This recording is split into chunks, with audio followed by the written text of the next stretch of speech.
Good morning, good afternoon, and good evening. Thank you all for joining us. My name is Meera Mawani, and I'm a board member for Association for the Study of Ginans and lead this Ginan Insights webinar series. Welcome to yet another stimulating talk on Ginan Insights, where we aim to examine and study aspects of Ginans to have a better understanding of this remarkable literature.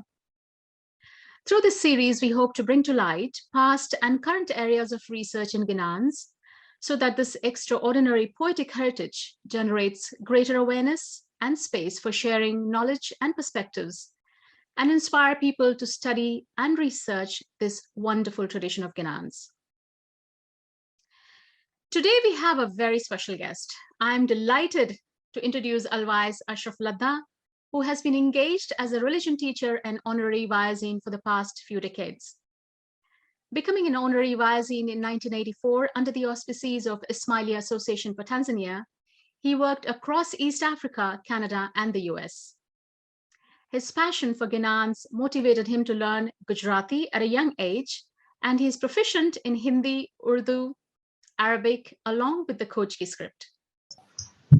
Over the years, he has undertaken various workshops and training programs on Ginans and also worked closely with ITHREP Canada, providing his expertise on Ginans and various aspects of the Satpanth tradition. Today's webinar topic is about the granth Saloko Nāno, written by Pir Sadardin. Many of us must be aware of the two granths, Saloko Moto and Saloko Nāno. While Saloko Moto consists of 240 verses and attributed to Pir Shams, Saloko Nāno is attributed to Pir Sadardin and consists of 120 verses. There are some powerful concepts explored in Saloko Nāno, particularly in relation to divine love, dhikr, Satpanth, and so on.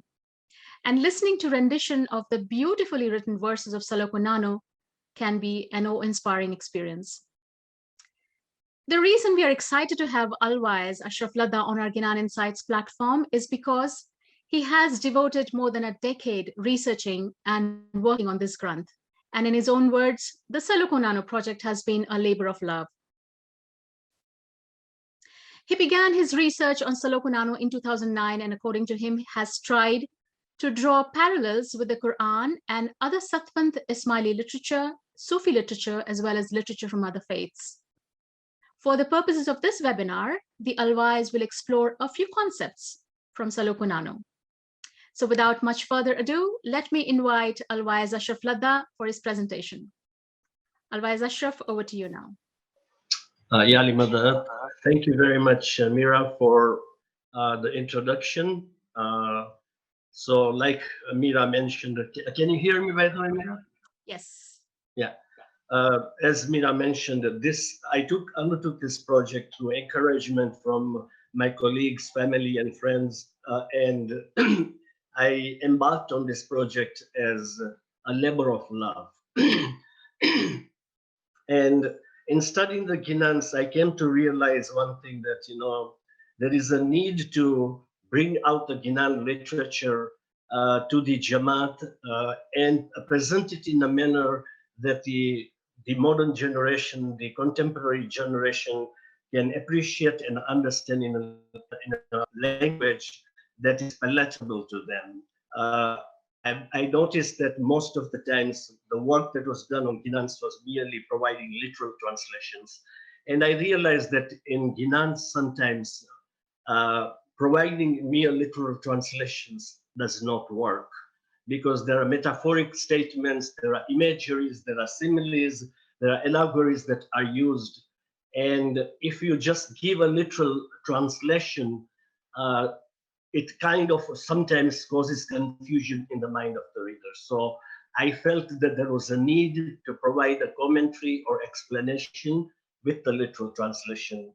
I also realized that one of the very important things is to be able to understand the meanings of the words, not only the dictionary meanings, but also the colloquial aspect, to understand the phrases that are used, the proverbs that are used in the Ginans, the imageries that are used in the Ginans, the idiomatic expressions that are used, the colloquial aspect of the Ginans also, the euphonic substitutions that are used in the Ginans. It's very important to understand. One of the common verses that we recite in Jamaat Khana, He Jug Kura Kapata Jala Bhariya.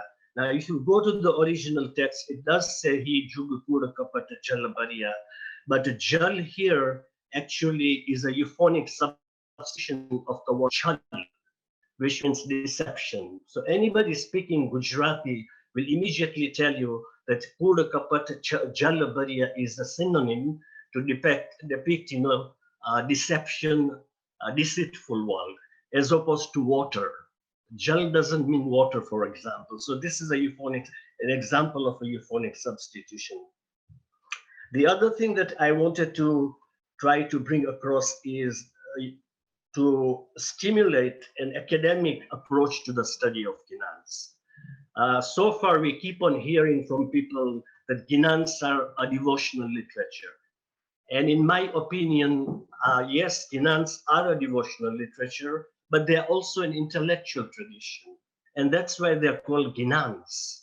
Ginan derived from the Sanskrit word gyan or gnan, which means knowledge. And the way I look at the word Ginan is I take the two Arabic words, ilm, which is discursive knowledge, and marifa, which is the higher spiritual knowledge.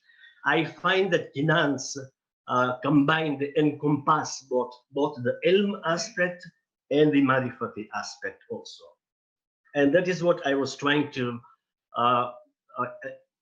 produce in my work. And in 2009, I completed about 40 verses.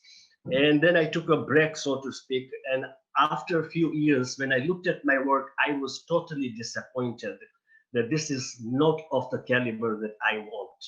So I embarked upon the work again, and I have gone through the words, the etymologies, and also tried to provide the meaning. One of the very important things is the contextual meaning of the word. So for example, the Ginan Dhana Dhana Ajno Darlo.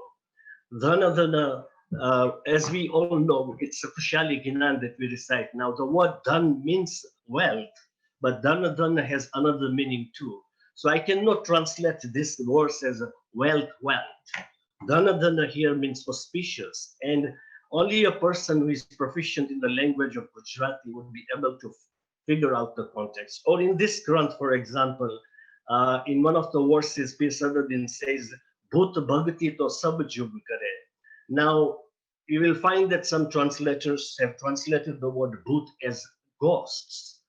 But if you look at the context of the verse, the context of the milieu in which the verse was composed, the Ginan was composed, the addressees of the Pir were not ghost worshippers, they were idol worshippers. So one can immediately say that the word Bhut here is actually the derivative of the Farsi word Bhut, which means idols. And it is very important to have that context to understand the milieu when we are doing the translation of the Ginans. So that is my short preamble, and now I'll share my PowerPoint presentation, and we can delve into the explanation of the Ginan. So just to familiarize the audience with the Satpanth tradition, I have tried to give my presentation a little bit of a Satpanth flavor. On this page, on the left, in the middle, I have just taken the screen print photograph of the book that I have used for the translation. On the left of it, it's text in Kojki, which says Saloko Nāno.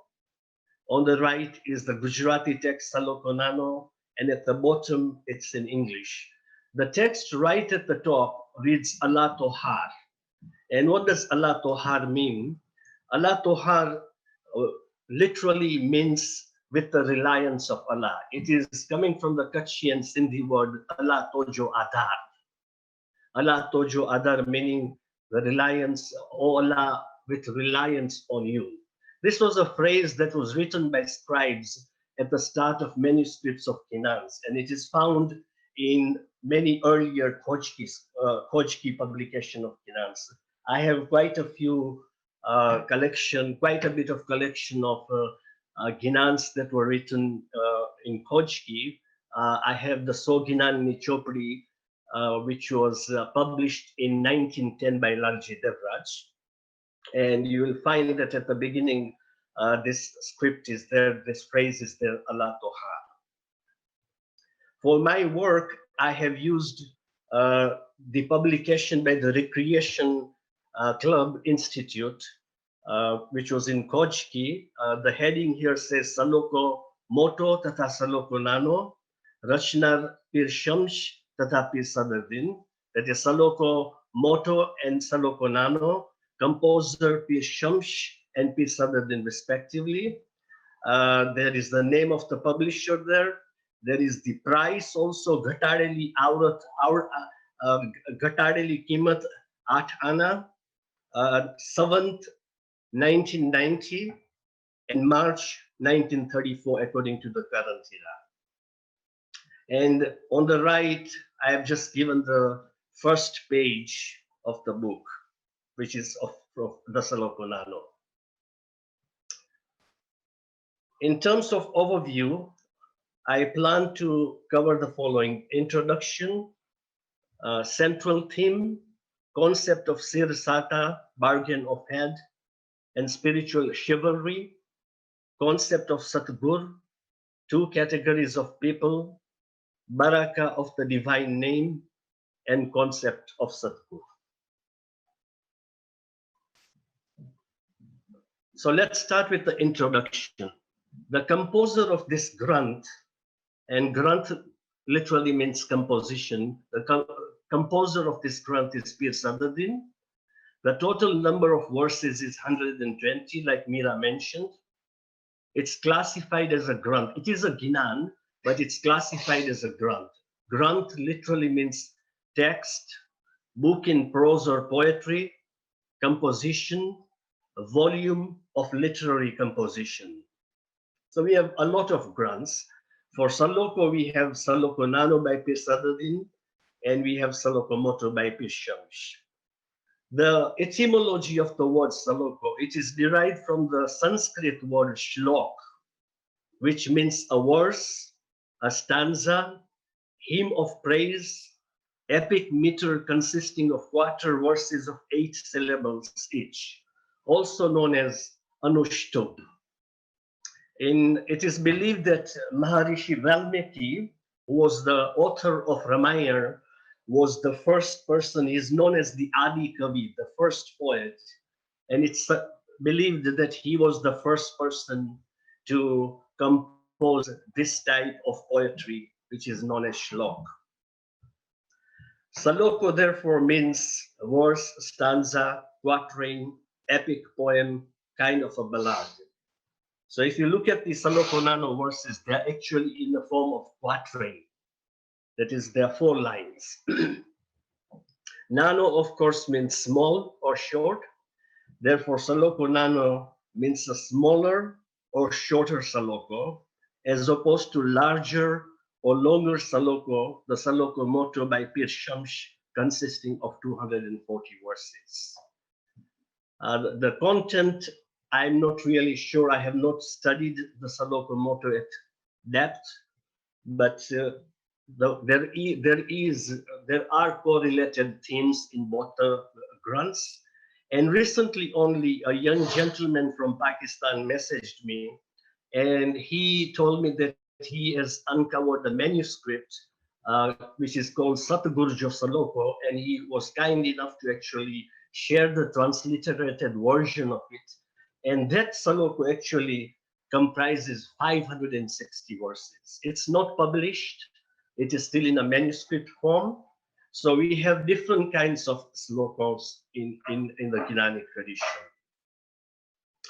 Every verse of this Saloko begins with an evocative and authoritative phrase, Satgur Kahede, the true guide says. We will discuss this phrase later in the coming slides. Central theme. The central theme, based on my understanding, and let me mention here that the translations provided here and the interpretation provided is my personal interpretation, my personal understanding. I do not want to make a claim that this is the explanation, this is the interpretation. What I can say is this is one of the interpretations, one of the meanings, one of the explanations. And this is the beauty of Ginans, that you may look at one verse and it may resonate with every individually at a different level. And they may come up with an interpretation. So we cannot really say that, okay, this interpretation is correct and the other interpretation is wrong. It depends on how it resonates with an individual.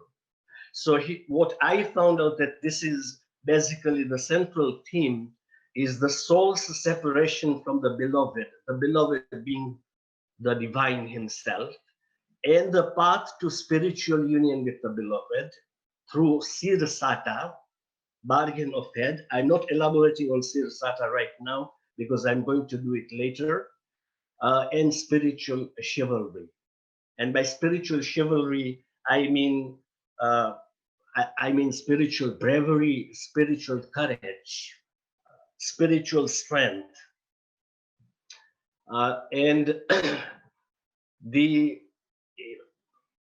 granth, the composition defines a course of spiritual chivalry through recognition of, allegiance to, and love for the Satgur, Imam of the age, a concept that is central to the Shia Islam belief described by Muhammad Baqir alayhi salam as walaya, love for and allegiance to the Imam. Now I picked a few things.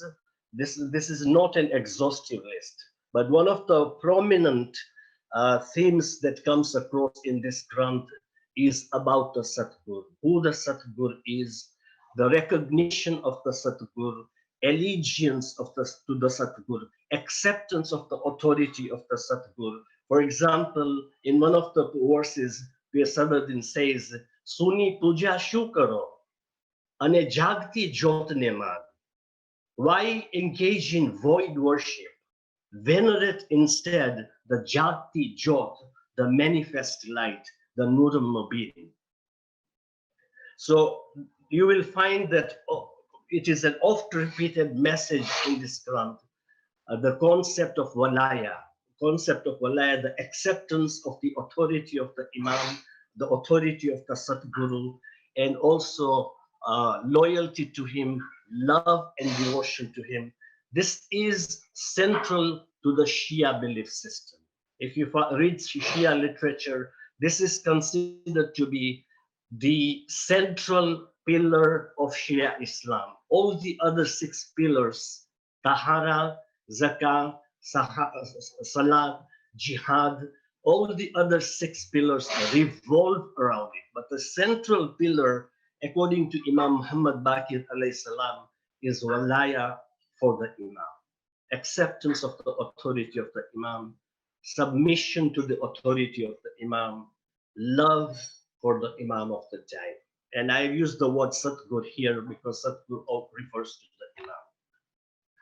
The second thing that we find in this granth is reflection and acute sense of discernment. Now here, the Ginans appeal to the intellect, appeal to the rational faculty of the listener. This is the beauty of Ginan again. The rag, the melody, appeals to the heart, whereas the words, if understood, appeal to the rational faculty, to the intellect.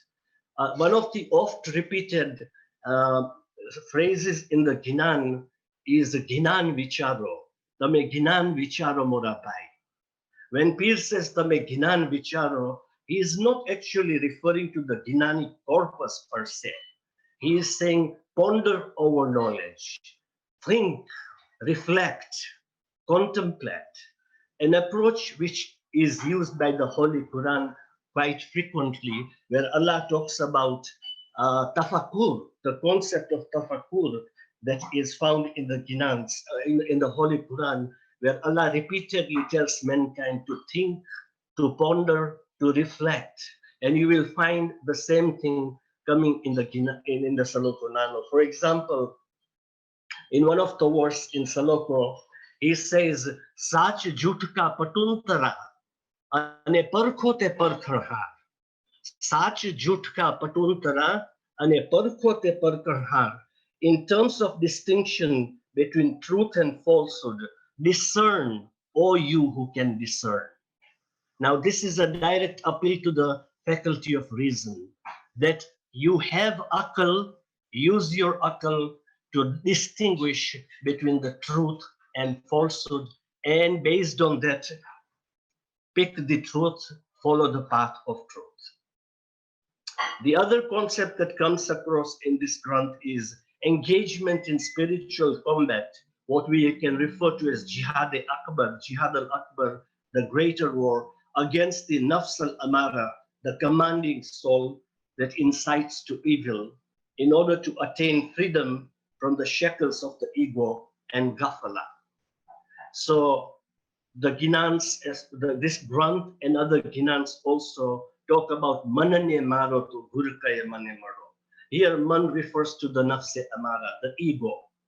This spiritual combat against the false self, against the lower self, against the carnal soul, against the ego is something that is repeated in the Ginans and also in this granth. And Jihad al-Akbar is something that the Holy Prophet has spoken about. Pir Shabuddin Shah speaks about in his Risala dar Haqiqati Din. Mullah Ali, actually, in the Kalam-e-Mullah, there is a verse, Jihad karna kafir se thi, so hukam hai Rab ka kalam mein, to sabse bada kafir hai nafse amara. That it is incumbent, it is an injunction in the Quran to wage war against the kafir. But the greatest kafir is the nafse amara, your own lower self. So the Pirs talk about that also in this granth. And then a regular engagement in a dhikr, remembrance, and fikr, contemplation or reflection. I have used the word fikr here in the Arabic sense, not in the Urdu or Hindi sense, where fikr means worry or concern. Fikr in Arabic, one of the meanings of fikr is contemplation. Dhikr and fikr are basically the ammunition that the believer uses in his war, in his spiritual warfare against the nafs amara, the greatest enemy of man. So let's look into the different concepts or different themes. The very first one is the concept of Sir Sätä, which is mentioned in the very first verse. And like I mentioned, that this is one of the central themes. I personally feel that the entire granth revolves around this theme. It's the first verse where Pir says, Satgur kahe piyu piyu to sab jug kare, par piyu na pave koi. Mukh japata jo piyu mile, to Sir Sätä na hoy. Beloved utters the whole world, but none attains the beloved. If by mere utterance the beloved could be attained, then there would be no need of offering one's head in exchange for the beloved. Now you see, if I had just given a literal translation of To Sir Sätä na hoy, to say that there would be no need for bargaining of heads, somebody who is not familiar with mystical literature would ask a question, what does this mean? And that's why it's important to provide an explanation. So basically what this verse is saying, that the piyu, and I would like to draw your attention to some of the keywords. Piyu, Mukh Japanta, and Sir Sätä. These are the three keywords. Piyu is beloved. It is very common within the South Asian culture where women refer to their husbands or lovers as piyu, pia, sajan, balam. These are endearing terms used to refer to by the South Asian women for their husbands. In the Ginans, we find a lavish usage of such words in reference to the Imam of the time, in reference to the Satgur. So piyu here refers to the beloved, and beloved, like I said, is the divine, but the Satguru or the Imam being the embodiment, being the mazhar or the manifestation of the divine, becomes the al-ashakal, al-mashukal awal, the first beloved, the first sought out beloved. And here the Pir is talking about ishq al-haqiqi, the true love. It has to be understood in that sense. It's not about, it's a purely at a spiritual level. The second word is mukh japata, which means the word mukh in most South Asian languages means mouth.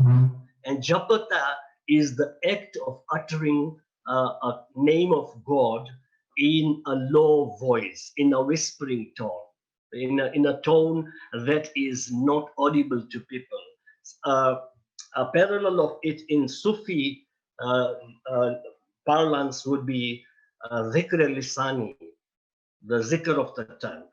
So what this verse is basically saying is that mere utterance of the name of the Lord, just to say Piyu, Piyu, or Ali, Ali, Ali with our lips, Pir says that everybody is doing that and everybody can do that. They can utter the name of the beloved with their tongue, with their mouth, but the Piyu, the beloved, is not attainable like that. And then he says, if the beloved were attainable through mukha japanta, through the utterance of his name with the mouth, i.e. lip service, then there would be no need for Sir Sätä. Now, what does Sir Sätä mean? Sir literally means head in many South Asian languages. And Sätä is a Gujarati word which means bargain, contract, deal, exchange of goods, where you exchange goods with each other as opposed to paying cash. That is Sätä. I know as a young kid, when somebody invited you to dinner or lunch, and then you also invited them, that the other person will say, "Have tame sāṭā karo chho?" So Sätä here is Pir is talking about the bargaining of the head. Now, this is a metaphoric statement. It should not be taken literally. We are not being asked to give our heads in the literal sense of the word. It's a metaphoric statement. And what does it mean? It implies absolute and total submission to the Satguru through baya. Sāṭā means contract. Bayat is also a type of a contract where we are accepting the Imam of the time as our murshid and as our spiritual parent. He accepts us as his spiritual children, and we are saying that we will accept your authority and will submit to you. So that is what Sätä means. It actually roots down to the terms and conditions of bayat. Now, head in our body is a representation of our entire personality. When I say that I submit my head to you, it means that I have totally surrendered to you. Head also represents, it's also a symbol of our discursive knowledge, of our rational faculties, of our knowledge, all of which serve as ego boosters in absence of spiritual humility. By giving our head, what we are doing, by submitting our head, what we are doing is we are acknowledging the limitation of our knowledge, of our intellect, of our rational faculties, and we are conceding to the supreme knowledge of the Satguru. And in so doing, we become like a blank slate on which the imprint of divine knowledge can transpire. The knowledge of Hakika can transpire. Complete surrender to the Satgur, therefore, triggers a transitional process in the life of an individual from the domain of the head to the sphere of the heart, and hence a change of stance from student to disciple, believer to devotee, scholar to lover.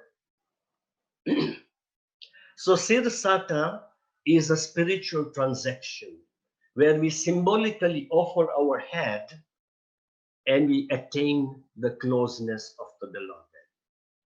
So this is a path of sacrifice. It is a path of spiritual valor, spiritual gallantry. And no wonder in quite a few Ginans, the Pirs have actually compared this path of spiritual journey to a spiritual warfare, where the ammunition, the weapon is dhikr and fikr, and the enemy is nafse amara. For example, Pir Sadardin says in his Ginan Hojire Marahansa, ane shabd bhadake sularana. Fight with the flesh of the word, that is the Isme Azam, against your nafs al-amara. And this spiritual warfare then takes us to the Hakika, it takes us to the beloved. The following verse, actually, you find similar ideas within the Sufi. Abdul Latif Bhitai, the mystic Sufi poet of Sindh, for example, says, first sever your head and then imagine of love. Don't talk about love. First give your head, offer your head, and then claim to be a lover. In the second verse, the Pir goes into the specifics of the Sir Sätä. He says, Sir Sätä jo kijiye ane reni jagai aap jeev lagaye jikar so to sacha surijan pas. If you offer your head in again and maintain nightly vigil, immerse your heart in dhikr, then the true beloved will be with you. So here the Pir is giving some of the specifics of what Sir Sätä entails. And what does it entail? The third line, the second line says, Ane raheni jagai aap. One of the things that you will have to do, Pir says, is to wake up at night. Maintain nightly vigil. This message corresponds with the message of the Holy Quran in Surah Muzammil. If you read Surah Muzammil of the Holy Quran, Allah actually instructs the Prophet to spend half of the night or a little bit more or a little bit less in the remembrance of Allah, in the recitation of the Quran, and in worship. He even talks about the companions of the Prophet who emulate who follow the example of the Holy Prophet to do nightly vigils for the purpose of dhikr Allah. So this message of the Pir actually corresponds with what the Holy Quran is saying. And in the Kalam, Mullah Ali says, Rain martaba bahut bada, sab khalkat paave aram, Pir Paigambar wali awliya, raat bandagi se paaye naam. The status of night is noble. The entire creation is in slumber, but the Pirs and the prophets and the saints and the friends of Allah attain high status through ibadat bandagi at that time. So Pir says, Ane raini jagai aap, jeev lagaye jikar so. Now see how the Pir has given a Gujarati slant to the Arabic word dhikr.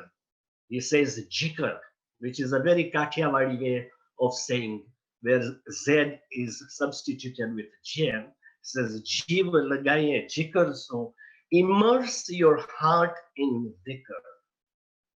That is, become absorbed into dhikr. Concentrate with raptness into dhikr, because that is true form of dhikr, not the dhikr of the tongue, what Imam Ali alayhi salam describes as dhikr kamila, the perfect dhikr, where the tongue and the heart and the mind are in sync, where the invoker, the invokee, and the invocation become one. They are fused. That is what Jeev Lagaye Jikarasu means. And why? What is the important? What are the benefits of zikr? I've listed a few benefits over here. Through zikr, a devotee engages in a spiritual combat to eliminate spiritual darkness and attain the nearness of the beloved. Zikr is indeed the actualization and manifestation of one's love for the beloved on the one hand, and on the other hand, it evokes the love of the beloved. Through zikr, we are not only expressing our love for the beloved, but we are trying to become lovable. We are trying to attract divine love. So it's a two-way street.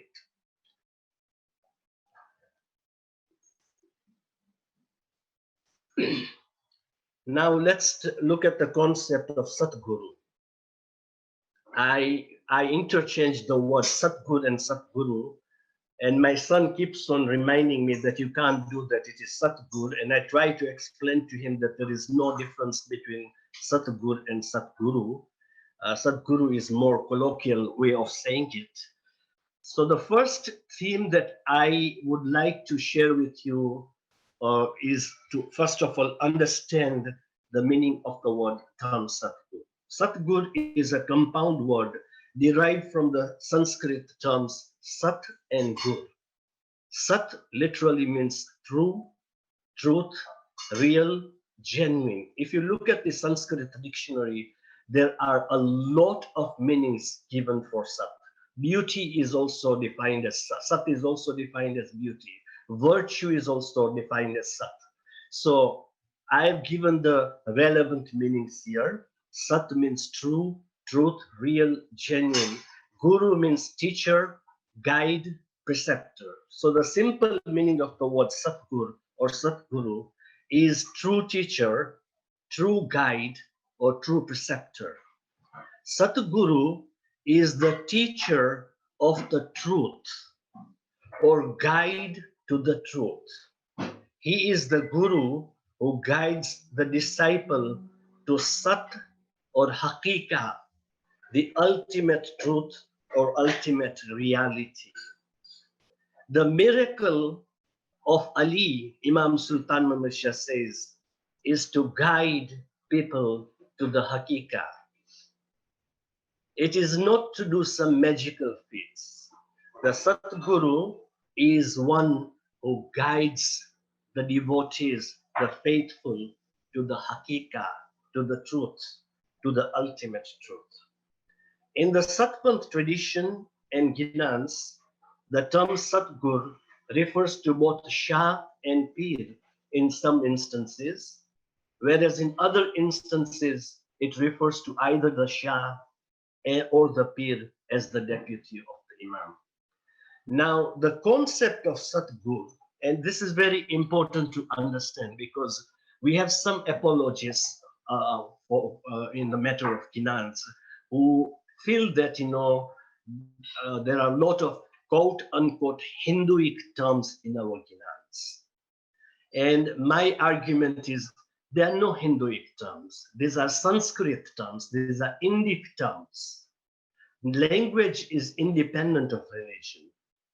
The Pirs used the language that the local people, the local populace could understand. If they had come and spoken to them in Arabic or Persian, their whole mission would have been a resounding failure. So they had to use language that the people, the local people could understand.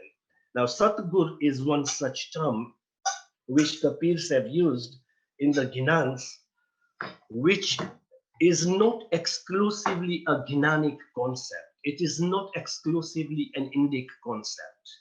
We find parallel to that in the Nizari Ismaili Talim tradition of Hassan bin Sabah, where the Imam is referred to as Mu'allimul Sadiq or Mu'allim Sadiq, which means the true instructor. Sat means, you see, let's take the words Mu'allim Sadiq and Satgur. Sadiq means truthful, Sat means true. Mu'allim means teacher, Guru means teacher. So basically, what the Pir did is just gave us this concept in our language, in a language that the Indian population could understand. But the underlying concept is an Ismaili concept. Concept of Satgur, the meaning of the term Satgur Kahere. Literal meaning, the true guide says, the true preceptor says, the true teacher says. This phrase exudes the rightful authority and authentic knowledge of the Pir on the one hand, and evokes a sense of submission, certainty, and conviction on the other hand on the part of the disciple. I find this term very authoritative, very evocative, where the Pir, when he's saying Satgur Kahere, he's speaking with that authority that I am the deputy of the Imam, I am the true guide, and I am telling you this is what you should be. This is the true path, or this is the path that you need to follow. That term Satgur Kahere evokes that sense of authority. And given the significance of the word Satgur in the Ismaili Satpanth tradition, the actual word rather than the literal meaning is used in my book Saloko Nāno, The True Guide's Teachings of Spiritual Chivalry by Pir Sadardin. The book is still not published. I am working on publishing it, inshallah, by Mawla's grace. I'm hoping that I should be able to publish it sometimes next year. The next concept is, again, continuation of the concept of Satgur. Satgur as the object of faith. This is verse 9, in which Pir says, Jismae iman pragatiya, tise gaflat hove dur, tia andhara shu kare, jya Satgur kera nur. Says the Satgur, one within whom faith is actualized, heedlessness remains afar. How can darkness linger therein, where radiates the nur of the Satgur? So he is drawing a parallel between Iman, faith, and Nur, light. Iman is light. Iman sariko libero. So Pir is drawing a parallel between faith and Iman. The key words that we want to look at is Iman, Pragatiya, Gaflat, and Nur. Iman, we all know, faith, trust, conviction, belief. Pragatiya, the common meaning of the word Pragatiya means becoming manifest, becoming visible, becoming known. But in the context of this verse, the Pir is talking about actualization of faith, perfection of faith. That when faith has taken perfection in an individual, when it is truly actualized in an individual, they say gafalat hove dur, from that person gafalat will go away. Gafalat is a word that comes from the Arabic word gafala, which means heedlessness, negligence, carelessness, forgetfulness, ignorance. Heedlessness about what? Heedlessness about our theomorphic nature, about our godlike nature, and by extension, about the recognition of the Satguru, about the divine. That state of being in a forgetful state, of not remembering our theomorphic nature, our godlike nature, and not remembering the true nature of the Satguru is what Gaflat is about. So Pir is saying that when the Iman takes deep roots and becomes actualized, the Gaflat, the darkness of Gaflat, will be dispelled. It will go. How can darkness prevail, he says. The andhara shukare, how can darkness linger therein? Now, darkness here means ignorance, lack of knowledge of one's theomorphic nature, lack of knowledge of the Satguru. Jia Satgur kera nur, where the nur, where the light of the Satgur is shining. So the way I understood this verse is that here the Pir is implicitly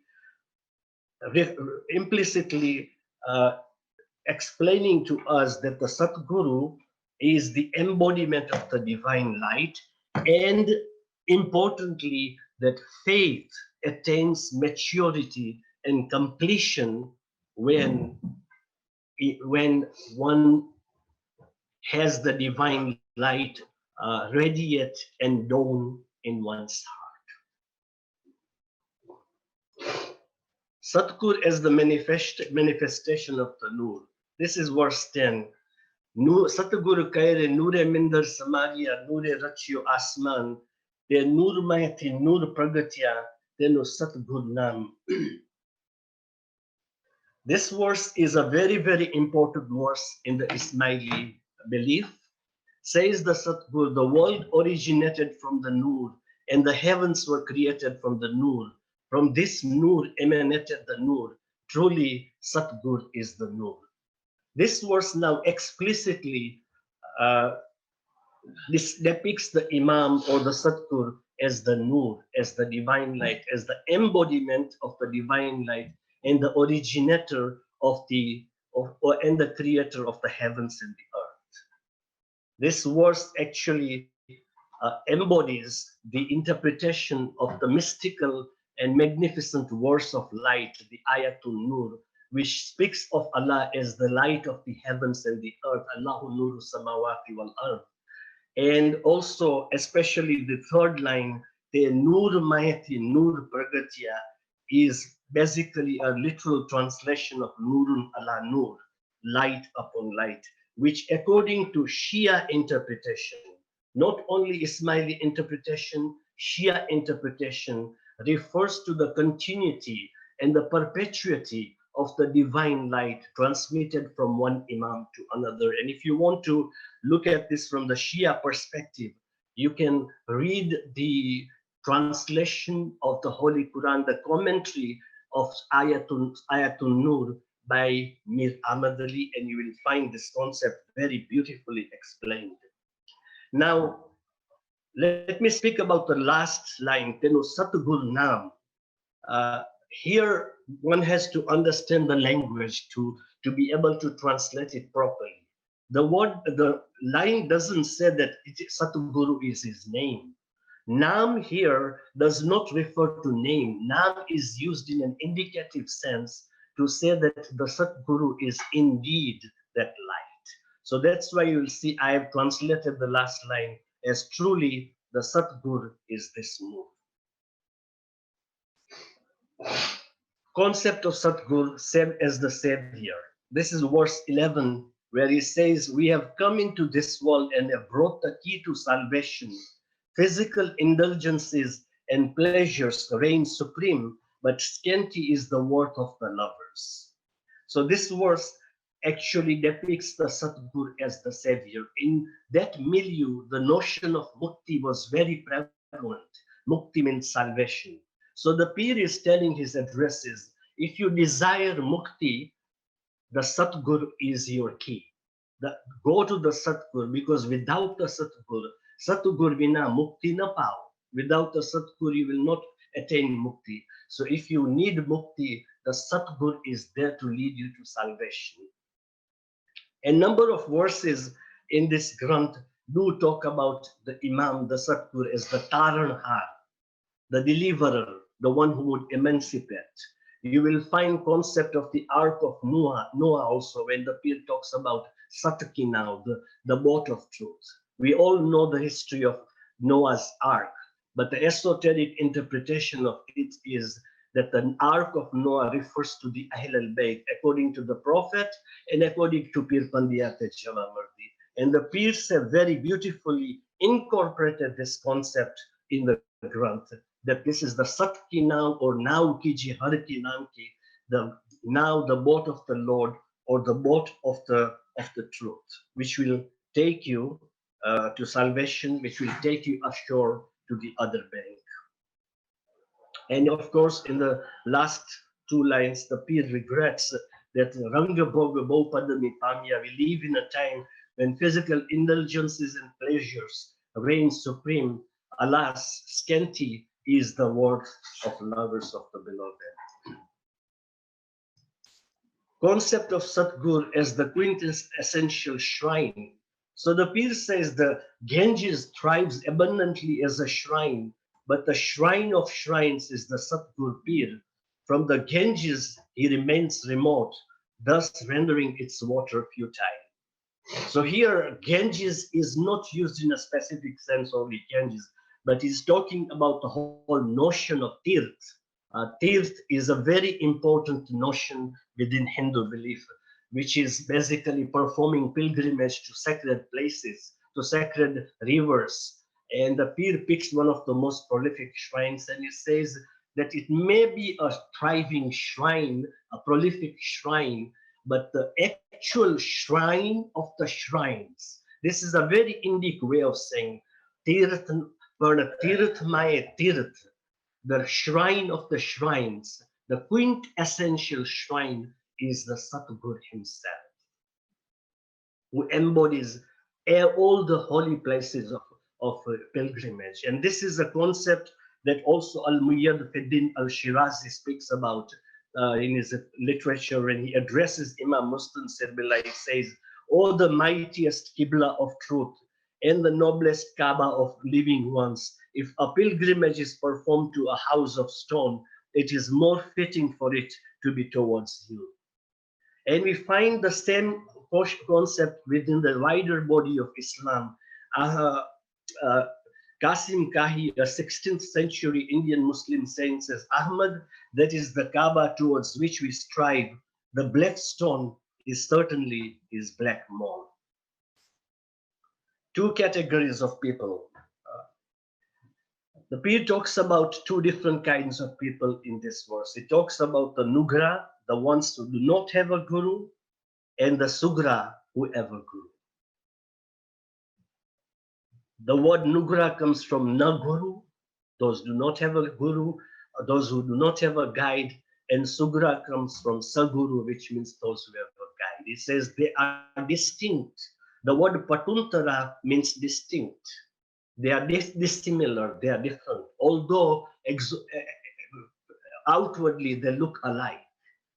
And then he says, those who do not have a guru, they desire material wealth, whereas the Sugra desire the name of the Lord. Now, when Sahib Ji ko Naam or Naam Sahib Ji ko is mentioned in the Ginans, in a generic sense, it refers to the divine names, but in a more specific sense, it refers to the Isme Azam, the supreme name of God.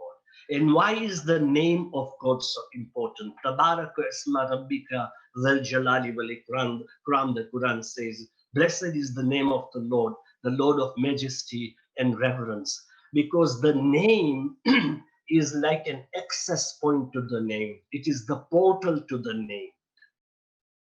It is through that name that the named can be attained. And Pir Shams puts it very beautifully in his Brahm Prakash.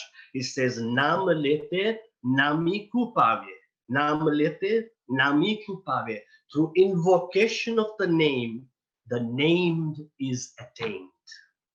And this is a Sufi concept also, where the Sufis maintain that the name and the named are one. So when we say that the Sugra cherish the name of the Lord, it means that they are absorbed in the word, in the sacred word, in the sacred name of the Lord, which will take them through spiritual, it will help them rise in their spiritual journey. The other concept is the name of the Lord as the elixir of spiritual transformation. This is verse 14, where he says, "Gold and silver are genuine, and expose them to the test of fire. But if refined without elixir, how will their pure extract emerge?" Now here he's talking about the process of purification of gold and silver. That these are precious. That's why, because they are precious, he refers to them sona rupa to sache. They are genuine in the sense that they are precious metals. And to test them, you need to expose them to intense heat. I think the melting point of gold is more than 1000 Celsius.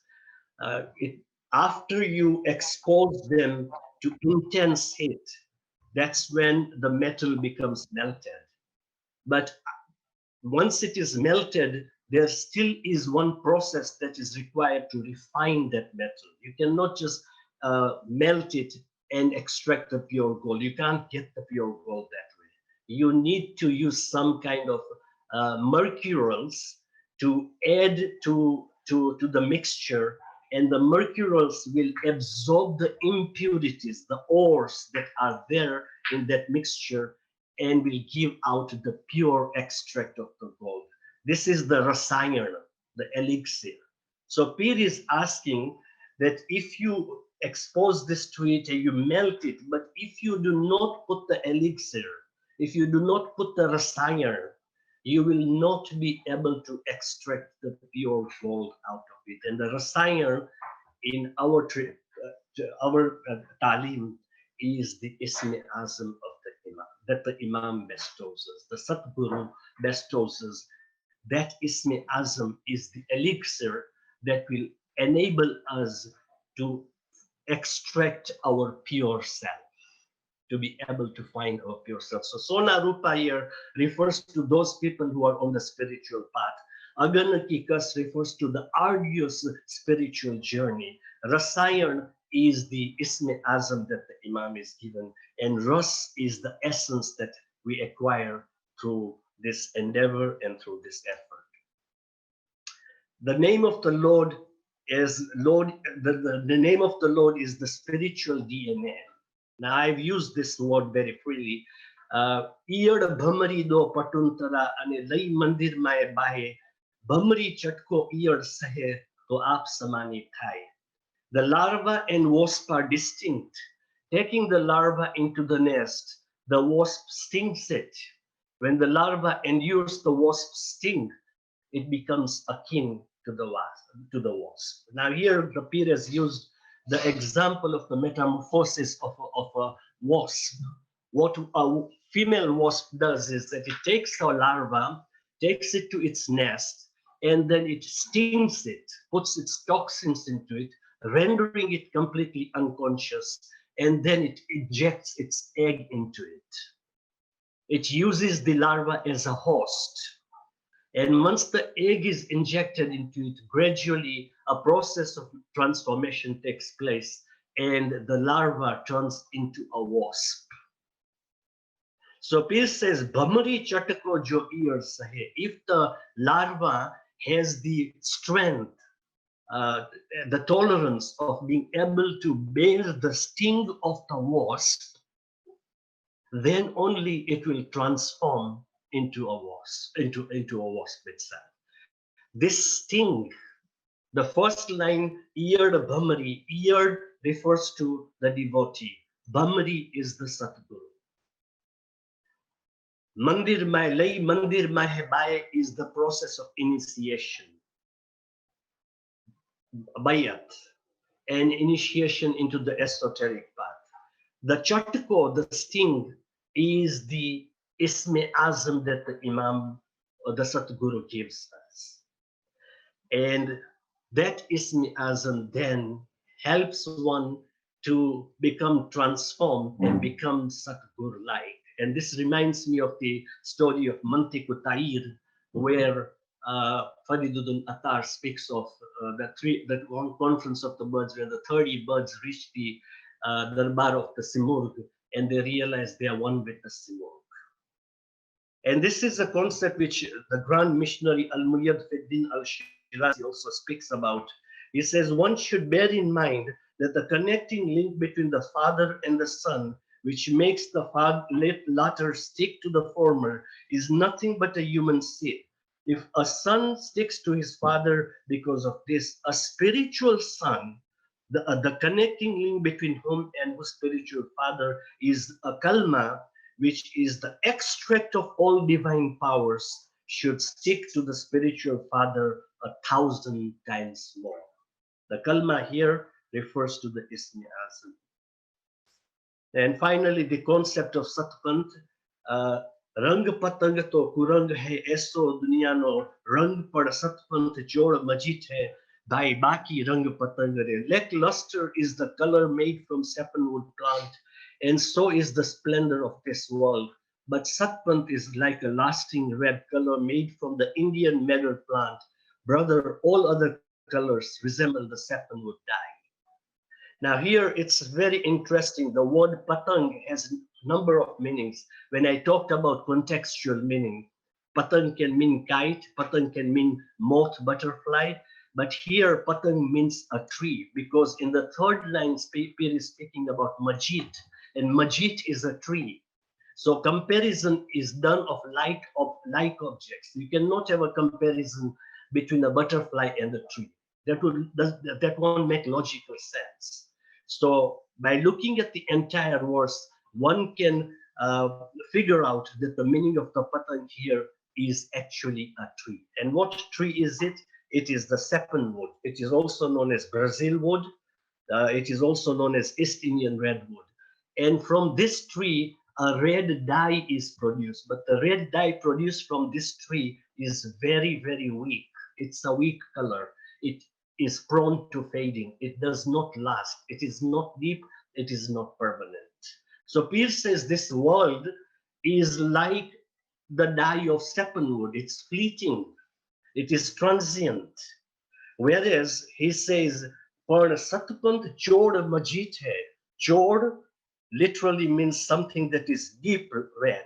So when we say lal chod, which means deep red, but chod also refers to the color produced by the roots of the majit tree. Majit tree is the Indian meadow plant, and the dye produced from it is very deep. It is permanent. It cannot become faded. So Pir is saying that on the one hand, the world is a fleeting experience, transient experience, whereas the Satpanth is like a deep red dye that will never vanish. It is eternal, it is perpetual. And that's why in one of the Ginans, Pir Sadardin tells us, Rang kasubo banal kogre gur unch chor majit. Why are you running after the color of safflower? Seek the color of the Indian meadow plant. Seek the Satpanth. Do not seek other things that are fading. Do not run after the world. Run after Satpanth, which is eternal, and imbue yourself with it. And this, in my opinion, this concept very much corresponds with the concept of Urvatil Vuska, which the Holy Quran speaks of in Surah 2, Ayat 256, where it says, and he who rejects false deities and believes in Allah has grasped a firm handhold which will never break. So the Urvatil Vuska here, the firm handhold that will never break, corresponds with the Chod Majid Satpanth. And finally, the Pir calls upon us, Tame Ranga Rangao Sachisu, absorb the color of truth, just as silk absorbs color. It may wear out and shred into pieces, yet it does not lose its luster.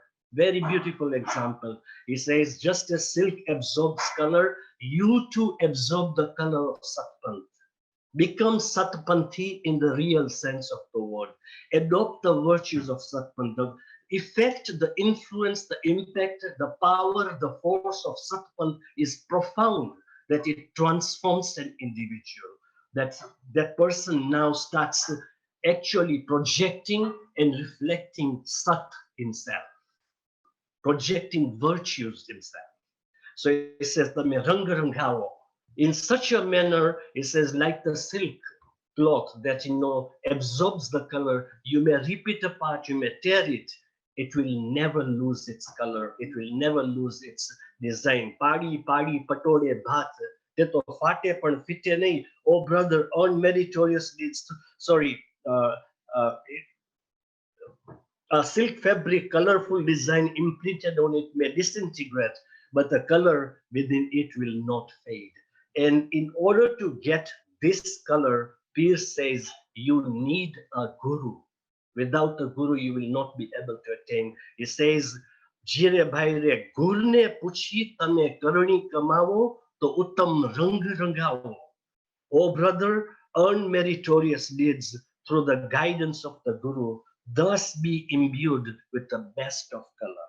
And this notion matches with the concept of Hari Rang, the color of Allah which the Ginan speak of, or what the Holy Quran refers to as Sibghatullah, the color of Allah, in Surah 2, Ayat 138, where it says, we take our color from Allah, and who is better than Allah at coloring? We are His worshippers. Coming back, you have so beautifully explained some of the very complex vocabulary and concepts of Satgur, Sir Sätä, the two categories of people, Satpanth, and compared it with Quran and other literatures. What I must commend your in-depth research of each of the terms and the knowledge that you have shared with us. You know, what is different about this particular talk from the past Ginan Insight talks that I have hosted is that you have deconstructed the words and gone in depth into its meanings of one particular granth or Ginan or granth. And I'm sure that everybody's been listening in rapt attention. It was quite a presentation. So thank you so much for that. We are enriched in our knowledge. Thank you. Shukran, alhamdulillah. Let me now begin the question and answer session. And if I'd like you to please write down your questions in the chat box. Some of you have already written some questions. Okay, so let me start with my questions straight away. There are still questions coming in. The first question is, what does Patuntara mean? Okay.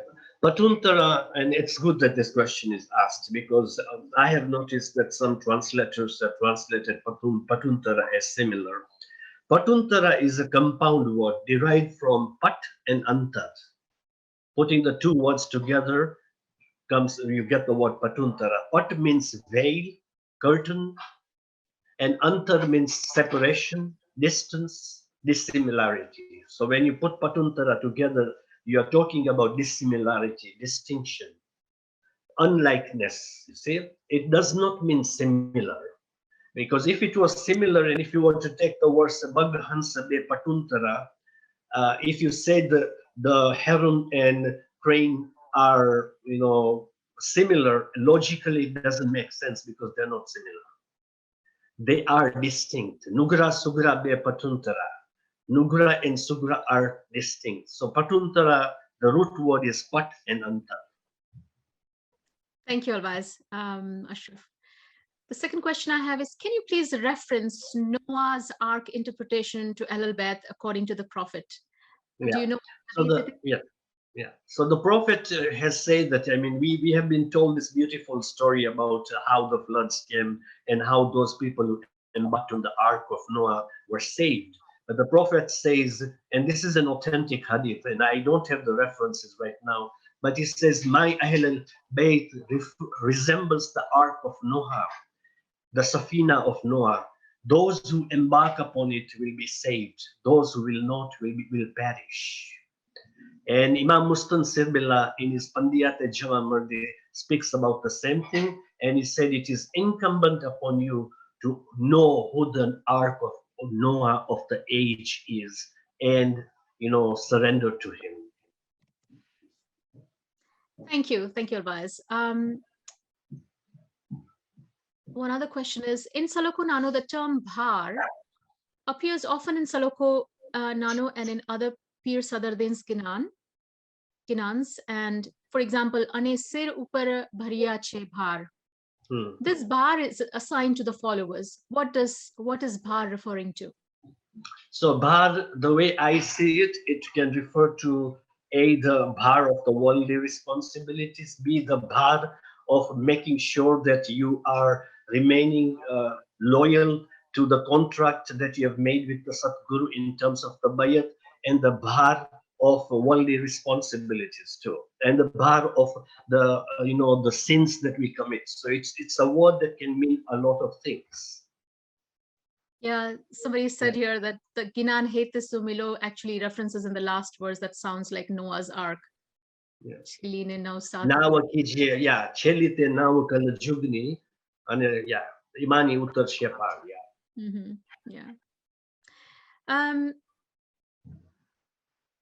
Somebody has asked that the Saloko talks about the Sufi concept of fana and baka.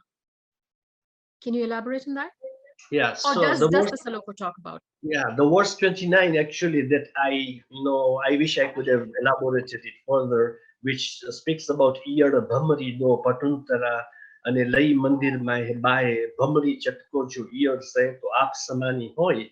The aap samani here is basically becoming fana and attaining, identifying yourself with the nuriyat, maintaining your own identity.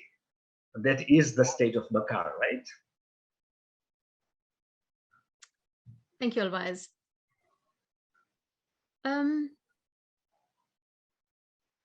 Some people are asking about certain verse numbers, which I think will be difficult to pinpoint right now. But perhaps you So can. I covered verse 1, 2, 9, 10, 11, and then I don't remember. I can look at the PowerPoint and provide those verses. Somebody's asked what are the verse numbers of the last 3 slides. Okay, let me. I think let me that is a rang patanga. Yeah. So the last 2 verses. Yeah. Okay. It's.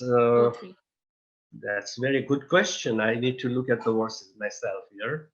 That's okay. It might be I did difficult. not put them in the sorry, I did not put them, but I can just give the verses. Give me 1 minute only, please.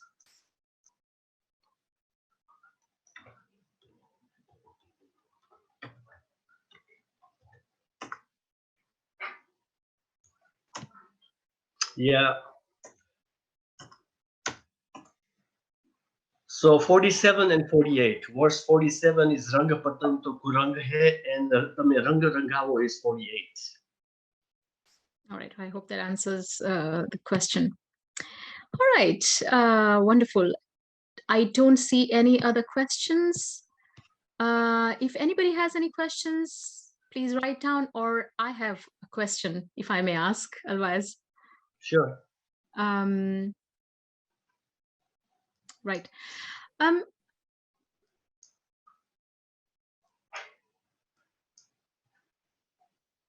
Yeah. You asked about, you talked about how to attain the Piyu. The Pirs talk about attaining Piyu or the Lord at numerous times in Salako Nāno. And the Pir also mentions the futility of repeating just the name with the tongue or the mouth. Yeah. How does the Pir answer the question then in terms of attaining the divine? So the second line, where I said that the third line in the second verse is very important. Jiva lagaye jikarsu.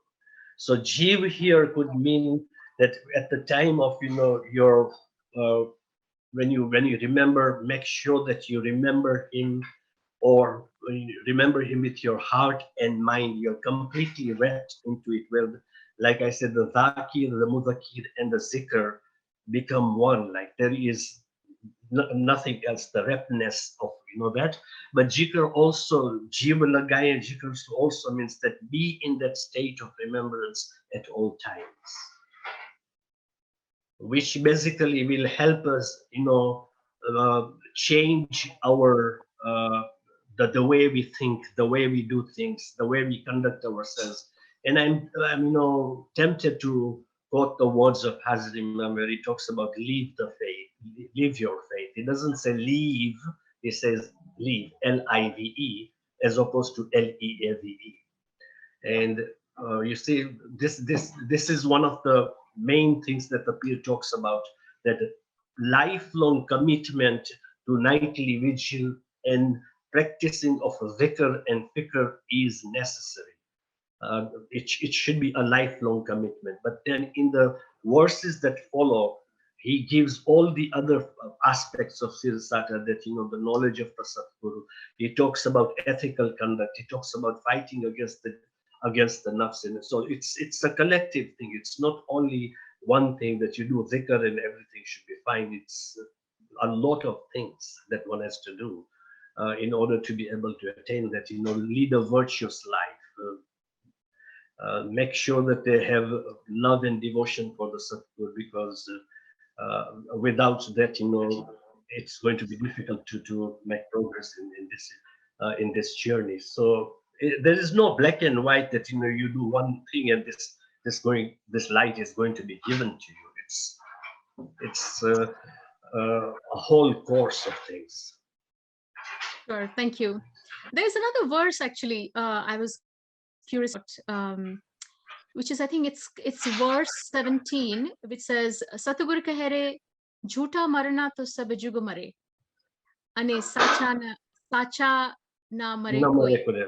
E gur ginan ne je mare, e gur ginane je mare, tisse bahut marna na hoy re. Yeah. Could you shed some light on that? This is a very beautiful concept, actually. It is also found within the Sufis, where they talk about two types of death, the false death and the real death. So the Pir says, everybody dies a false death. But sacha na mare koi, but nobody dies the true death. The one who dies with the knowledge of the Guru, that person will not have to die again. So you have to bear in mind that this was a milieu in which the idea of rebirth was very, very common. In the Indian milieu, the idea of rebirth was deeply rooted. So what the Pir is saying, that if you die, if you leave this world without understanding of the knowledge of the Guru, the essence of the knowledge of the Guru, which is basically the recognition of the Satguru in his Batin aspect, in his Nurani aspect, and by extension, knowing yourself, then your death is a futile death. You wasted your time. You have died a false death. You are still not, you have not died the true death, because true death, according to Pir, is a death that happens once only. And it's a Sufi concept too. Yes, that now absolutely. the person has become immortal, has conquered death. And that happens only when one is imbued in the marifa. Guru Gnan here, in my opinion, refers to the marifa knowledge. Not the knowledge imparted by the Satgur. Yes, that is one aspect of it. But where does this knowledge lead us to? It should lead us to the essence, to the hakika. When that happens, now you have actually assimilated the knowledge. So here in that case, you do not know. Sorry, knowledge is not to know, but knowledge is to be. You have become the embodiment of knowledge yourself. And there is one question which has been sent to you on your chat box. If you'd like to answer that, Alwaez Ashraf, it is probably directly sent to you. If you can have a look. I can't find it here. Oh yeah.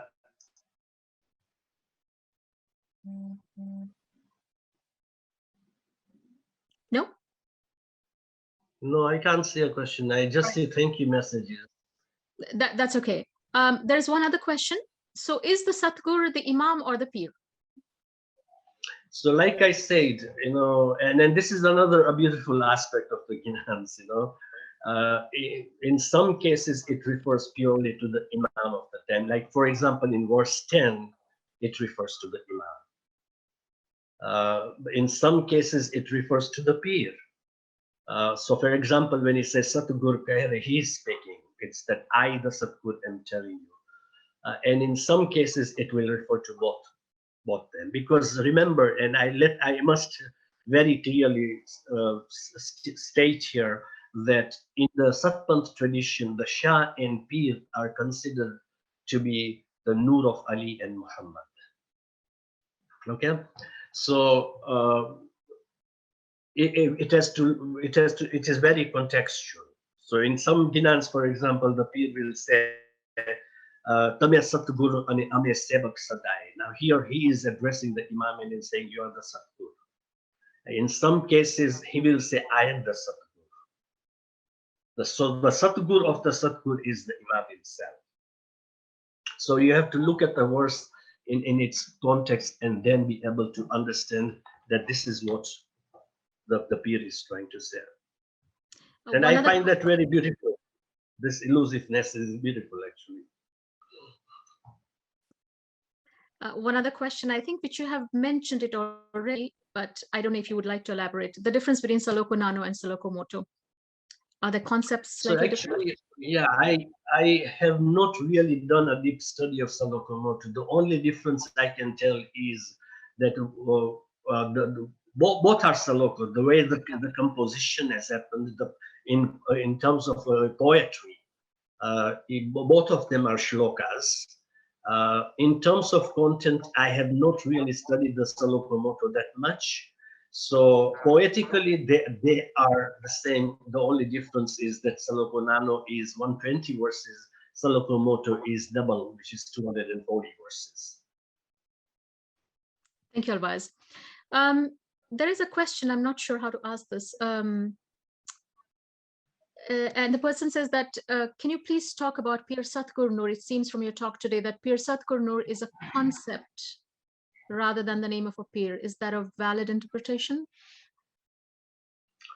Well, it's a very interesting, notion. And if you look at the Ginans of Pir Sadardin, he does allude to that. For example, like his Ginan, if you look at the Ginan by Pir Sadardin, Ramata Ramta Prabhu Patar Padharya Dhara Nagari Mai Dhariya Dhyan. Now here he's referring to the Pir as the Prabhu himself. So I would say that to a certain extent, yes, that does seem like a correct notion that Satgur is basically, because he went with that authority of the Imam and as the deputy of the Imam and made the claim that I am the Nur Satgur myself. It was a title that he adopted. His real name was Nuruddin, right? But needs to be explored further. Thank you very much. And one last question. Somebody has suggested if you can recite a verse of... Me recite a verse? Yeah. Oh my God, you're putting me on a spot here. Well, I don't have a very... You agreed to answer the question. I don't have a very pleasant voice though, so... Okay. Satgur kahre naam liya so ati ghana ane prema pidan laya eto dhudi upada lipana jema futa mandala bajaya re jema futa mandala Jaya. That was lovely, Alwaez Ashraf. Beautiful meaning. Well, I suppose that brings us to the end of our question and answer session. So as we come to the end of our webinar session, I would like to say a very big thank you to Alwaez Ashraf Ladha for sharing your wonderful work on Saloko Nāno'by Pir Sadardin. We are all enriched by the in-depth understanding and the knowledge that you have shared with us, as well as your time. We hope that your work under the name of Saloko Nāno, the True Guide's Teaching of Spiritual Chivalry by Pir Sadardin is published soon. Thanks to Altaf and Alina, our IT experts. Finally, many thanks to all of you, the audience who have joined us from across the world. Thank you for joining us in this enriching talk. Please be on a lookout for our future Ginan Insights talks on Facebook, as well as our webinar recording on our ASG YouTube channel. And please visit our new ASG website. The link is below. And thank you all and have a wonderful evening. Yali Madad.